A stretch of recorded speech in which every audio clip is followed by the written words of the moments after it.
Hello everyone. I'm starting a series of tutorials about dry composing. Dry composing is for people who don't know how to compose music because they don't hear it in their head. Many years ago, one of my students said, "Teacher, I would like to be able to play a piece of mine one day." And I'm thinking, okay. By this stage, I knew he wasn't able to come up with even the simplest melody. He was very passionate. He wanted to compose music. So that's how I started teaching the dry composing. And it was based, and it is based, purely on theoretical knowledge. It's a mechanical composing. It doesn't come from your imagination. You don't hear music in your head. But knowing theory helps you to come up with a composition. It may not be good for others when they hear it, but it's what matters to you. If you want to compose, have a go at it. Be realistic here though. Don't have very high expectations. Don't think that you'll be a prolific, timeless composer. Usually composers who leave behind beautiful, gorgeous, memorable, timeless music, these are people who hear music in their head. Now, you may be asking yourself, why would I want to do that? I don't hear music in my head. Why would I want to compose when I cannot compose? And the answer is, you can become a better musician. You can see what's happening within those notes, how they interact, how the elements of music interact with one another. It may be an unsuccessful try for you, but you can have a go, like I've done with many of my students. Let's start. The very first thing you need to know is scales. For my composition today, I've chosen the scale of D minor. Here it is at the bottom. D minor has got a key signature of B flat. And I've put here C sharp because in a melodic and harmonic minor scales, we raise the 7th degree. The 7th degree is a leading note. Leading note wants to go home. That's why maybe it's called leading note. So the leading note is raised. The last prerequisite you need to have is that you can build triads upon each of the degrees of this scale.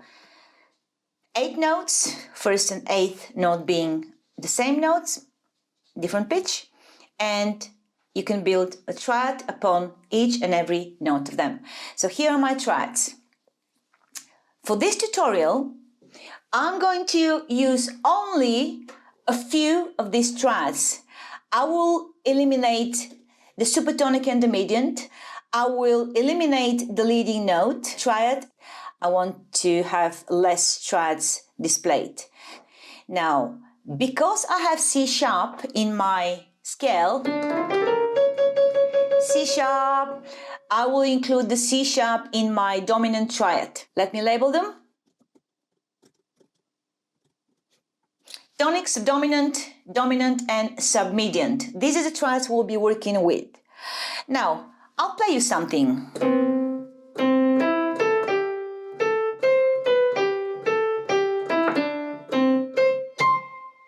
That's a melody. It doesn't matter good or bad. That's a melody. Why is it a melody? Because it's notes played one after the other. Melodies are backed up by harmony. And harmony are the triads that you see on the screen. These are the triads. That's how they sound. The subdominant, the dominant, the submediant. These are the triads. This is the harmony. Because you don't hear those chords, you don't hear even the melody, and we'll be doing the dry composing. We're going to stick with only these 4 triads. And I'm going to put, for my bass line, semi-briefs, a whole notes of the root note of the triads. And for my first bar, I'm going to start on the tonic, therefore it's going to be D. For my next bar, I'm going to go for subdominant, G. Then I'm going to go for dominant, A, and then I'm going to go for submediant, which is B. I'll go here for subdominant again, which is G. I'll return to tonic temporarily, and then I will go for dominant and back to tonic. So I'm giving you here the root notes of the triads. Those triads form the harmony of the music we're going to compose. Tonic, subdominant, dominant, submediant. Let me label them first.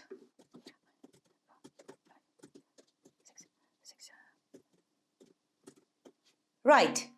In the melody, I will use the same note value as what I have in the bass. In the bass, I have semi-briefs, whole notes. I'll do the same with the melody. And I can use any of the three notes that belong to the triad. D, F, or A, any.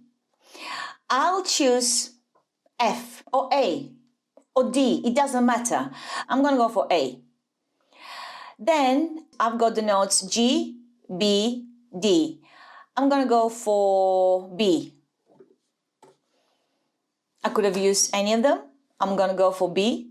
For my dominant, which is A, C sharp, E, I will use C sharp. Now I want to say something very important about C sharp. C sharp is the leading note of D minor, the leading note. It wants to go home.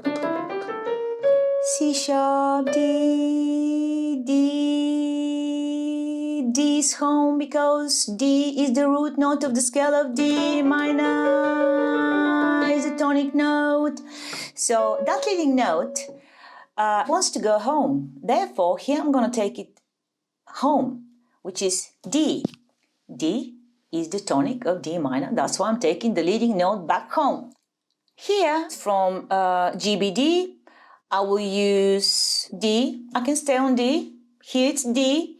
Here it's a D. I'll stay on D. I can do that. I can do anything. I can use any of the triad notes. I'm going to stay on D.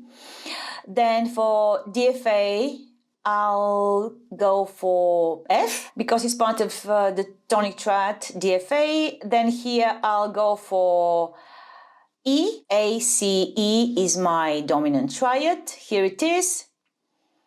I'm going to go for E and I'll end on D. Why D? Solid ending. I'm home. Let's hear it. 1, 2, 3, 4. 1, 2, 3, 4.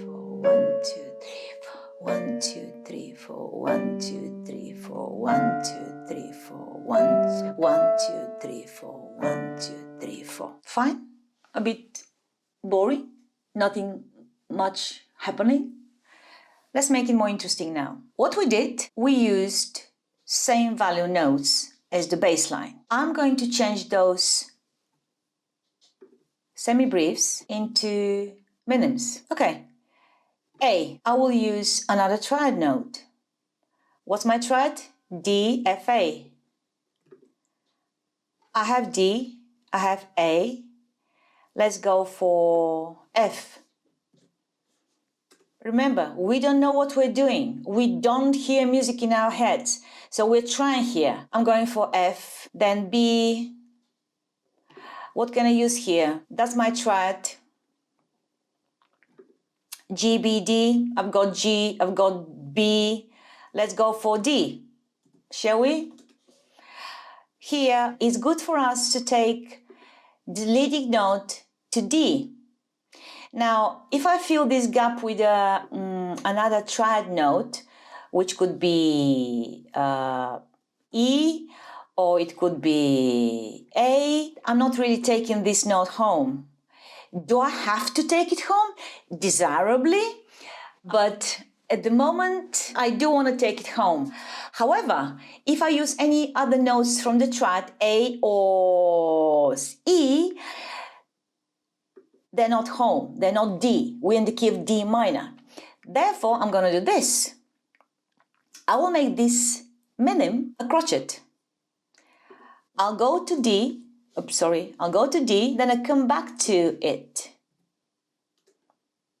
It's back to it. And from here onwards, I'm taking it to D. Now, this and this is exactly what I want. C sharp to D. So what I did here, I varied the rhythm of the melody a little bit by just adding one foreign note, and it's a foreign note because it does not belong to the dominant triad. My dominant triad is A, C sharp, E, and D does not belong to it. That's why it's a foreign note.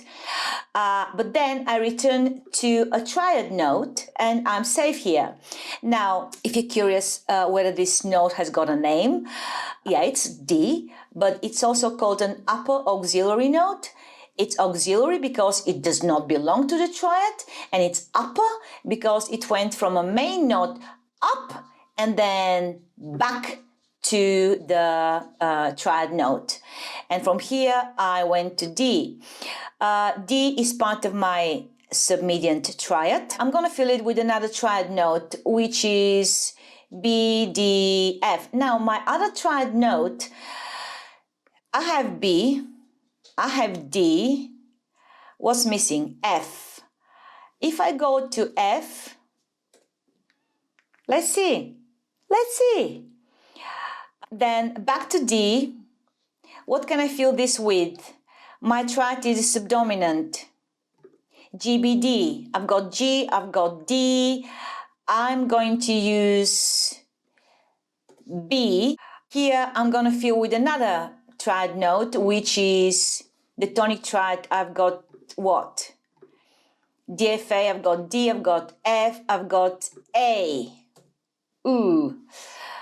High or low A? That's really a big gap, big leap. Is it incorrect? No, it's not, but we can try how it sounds here or up there. No, I'm going to leave it here.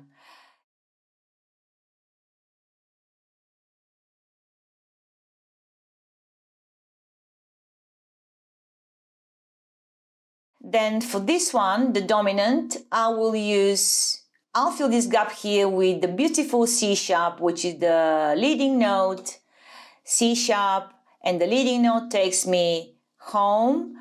And I'll fill this gap with another D. Why D? Why nothing else? Because I'm going home. So I've got solid Ds in my last bar. Let's see how it sounds.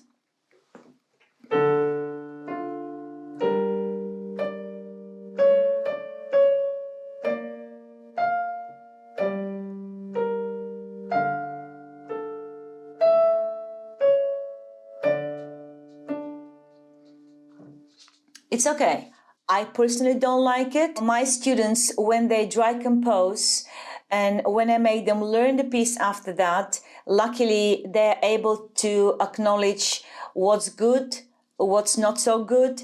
You know, music lands differently for different people. So at least they can say, oh, I like this. Ooh, I don't like this. They can hear that. And hopefully you will hear whether it sounds good or bad. So I'm not happy with this. I'm not happy with that leap, this one, and then I have another one that is quite large. So let's see what we can do about this. Now, melody 3. When you see notes that are one skip apart, this is a perfect opportunity for you to fill this gap with something. And the something is called a passing note. And it's a passing note because it starts from a triad note, takes you to another triad note, and the actual note is not part of the triad. It's just a passing note. It's a foreign note. It's a note that does not belong to the triad. That's why it's called a passing note. Now here I have another instance of where I can put a passing note. Let me put that passing note. Here, I'm okay. Another instance here. Clearly I need to make this a crotchet and then do a passing note. Another instance, passing note. Here this gap is really big. Here I can put a passing note. Why? Because there's only one note that's missing between these two notes. And from E to get to C sharp, I need to pass through D. And that's it. I'll leave this as it is. Let's hear it now.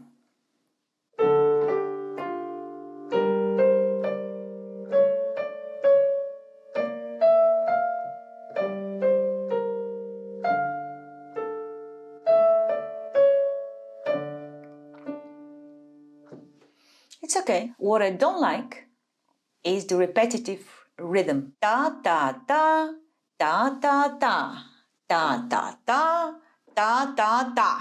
I really don't like that. I want to change it. We're going to keep the notes as they are, but I want to change the rhythm. I'll leave this as it is. Da, da, da. Now, let's mirror this rhythm and make the two crotchets to be here and the minim to be here. Therefore, I'll make this a minim and my passing note will become a crotchet. Okay, triad note, foreign note. This is called an accented passing note. It's accented because it's on a strong beat. 1, 2, 3, 4. 1, 2, 3, 4. I'll keep here the rhythm the same as here. Da, da, da, da, da, da. Da, da, da, da, da, da. Okay, let's make this one the same as this one. So this one will become a minim. The passing note will become a crotchet and the other triad note will become a crotchet. So what do we have? Triad note, accented passing note. I'll keep this one as it is and I'm going to fill this gap with something. It's a big gap. This is my tonic triad. I've got F and D and I'm going from F to A. I'll make this a crotchet and I'll fill this gap with simply a triad note, which is D. I'll leave this as it is and I'll fill this big gap here again with another crotchet and I'll use again a triad note from our tonic triad. Let's see how it sounds.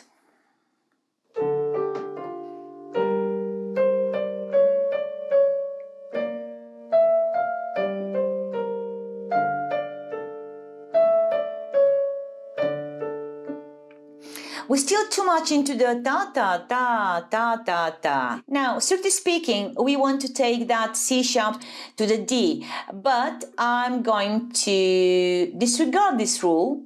And by the way, when we start at some point, if I am to make tutorials about counterpoint and composing for soprano, alto, tenor, and bass, many of these things will have to be strictly adhered to, but here I will not abide to this rule and I'll just make this crotchet, use another triad note and that's how it will sound,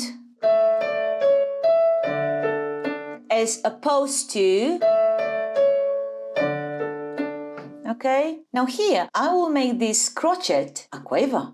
I'll add another triad note and here I have the full arpeggio of D minor.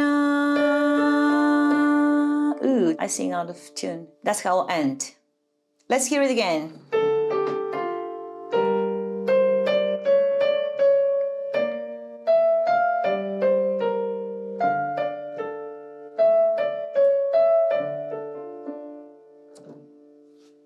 Let's see what else we can do. Let's continue using more notes. I'll use A here. What I do essentially is I start from A and I end my bar on A, and in between I use a triad note and one passing note. Here, I don't know, do I need to fill in? Let's fill it in. Remember, we're not hearing music, so let's fill it in with something. Let's make this a crotchet as well. What shall I fill it with? My triad here is GBD. Let me go for D. So that's a triad note, that's a low auxiliary note, it's a foreign note, it doesn't belong to the triad, low auxiliary, and then back to my triad note. I will leave this as it is. Here my triad is B flat D F. If I'm to start on D, like I took my leading note to a D, my other options are either to go to F here. Let's try F. Why F? Because F is part of my triad. B flat, D, F. I've got B flat, I've got D, and now F. Here I'm back to F, and in between I'm using low auxiliary. Here my triad is G, B flat, D. I'll make this crochet as well. And I'll go back to D. Why D? Because D is part of my subdominant triad. I'll fill this gap here. I'll make it a crochet. And I'll fill the gap here with D. Why D? Because D is part of my triad. And I'll leave the rest as it is.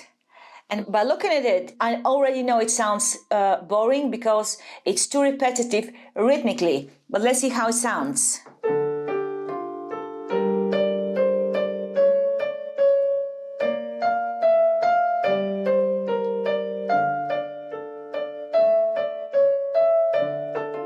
Okay, I really don't like that C here. Because it's a leading note, I could have gone with C sharp, but even if I add the C sharp,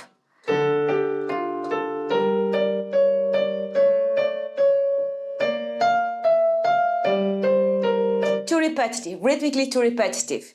Now let's say I want to leave these notes. What can I do with the rhythm? It's dull, not interesting. I'll make this a dotted crochet, and that will automatically become the quaver. I'll make these a dotted crochet too. Let's hear it.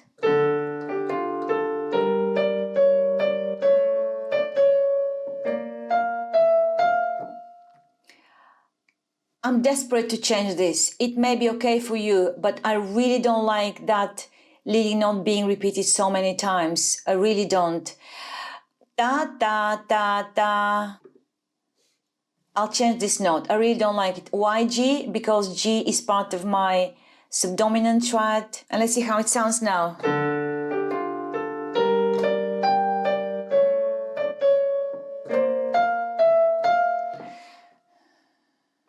Da, da, da, da. I don't like this one. I'm going to use an up auxiliary.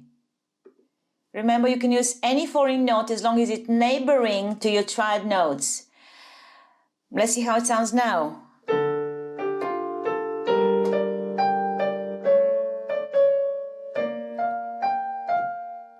It's not good, but let's see whether I can do something with it, but I really don't like it. So let's carry on with the rhythmic change.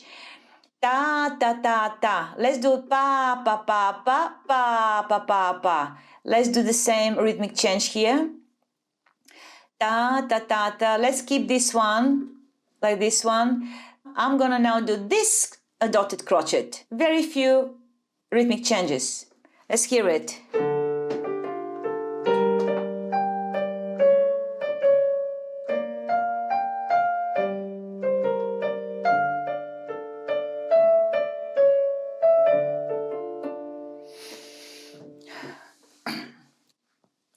Melody 5, what else can I do? With these notes, the way they are, I want to see whether by inserting more passing notes or more auxiliary notes, I can change the quality of the melody, because at the moment, my ear doesn't really like the melody.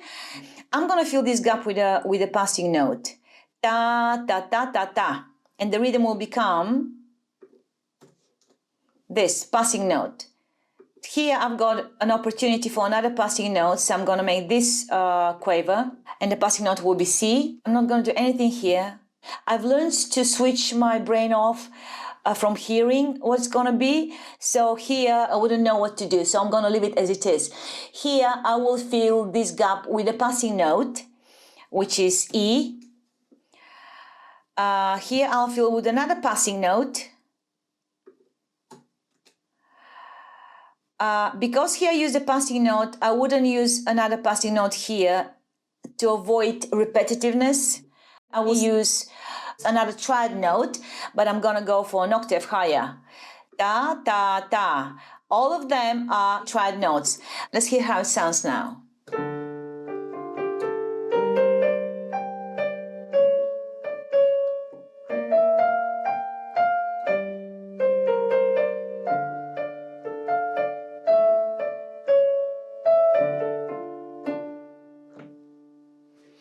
For a beginner composer, it's magic. It's wonderful. Everyone will hear it differently. But remember, what's important, you like it or you don't like it. You like it, you leave it as it is. You don't like it, you try to do something else.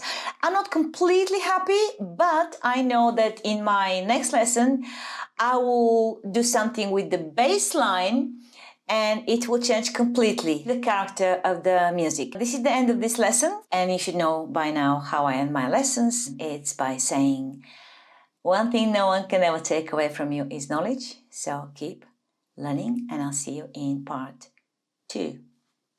Bye-bye.